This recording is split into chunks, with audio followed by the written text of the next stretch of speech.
You're watching The Perspective. I'm Florence Armein, talking to Wulan Danoekoesoemo. Wulan, in your experience, I understand you were the first, perhaps, such support groups that's ever established by an individual like yourself here in Indonesia. In your perspective, do we have a system where, like we were talking earlier, that is responsive to these kind of cases, to sex crimes and violence against women?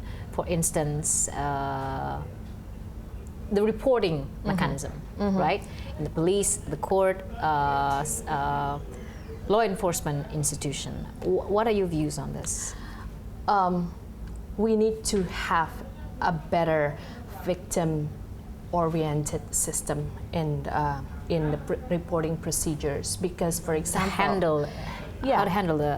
For example, if it happens 50 kilometers from Padang, and you know that to be able to conduct a visum, it would require a specialist, an OBGYN, while it's going to be very difficult for first responder in primary healthcare like Puskesmas to have a specialist. Yeah.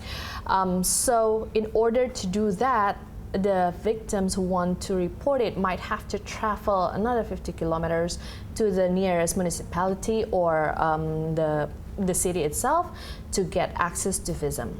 This might not be really helpful, because and it might discourage them as well. It might discourage them as well to have to go through all those efforts, and it's a long road just to get it reported, just to get a visum, and also that they also need support system. Like, for example, first responder are usually the person that they trusted, and then they report it to the nearest authority. It can be police officers, it can be midwives or doctors in Puskesmas that they trust.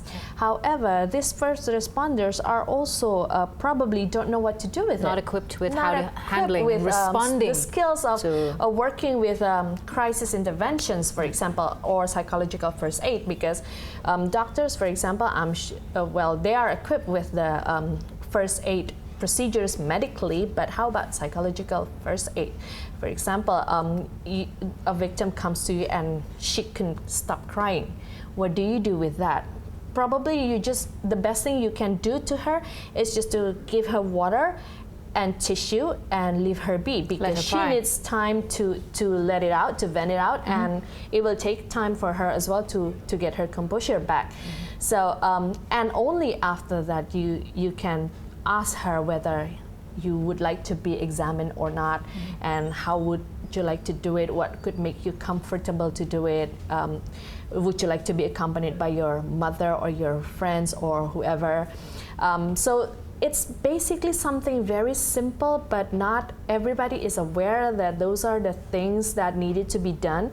So I think we could also need to focus on that kind of sensitivity to ensure that victims are comfortable when they're doing reports.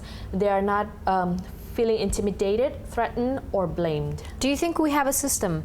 Does Indonesia already has a system that supports? So how active is the government trying to cultivate this system whereby it's more responsive for the officials to respond to these kind of cases? Just this morning I got an information from a friend. Apparently there has been trainings for the DA on sensitivity towards the issues, but because they're the one who usually pursued in courts and everything, but they're not. It's good that it's being done to them, but we also need to focus on the victims again. So go down to the grassroots level to make sure they're equipped with victim-oriented service, which as far as we've seen right now, it's not there yet. So one of our standpoints is to encourage the government to make sure that you also focus on the victims, on the rehabilitations, on the medical issues. For example, do you pay if you have to just visum and to get rape kit? Does it cover by BPJS, Yeah. for example, because it's costly. There's got to be a template Yes. that people could actually always refer Right. to. We'll come back Right. and we'll talk more about what kind of support Lentera has been giving to victims of sex crimes and violence here in the country.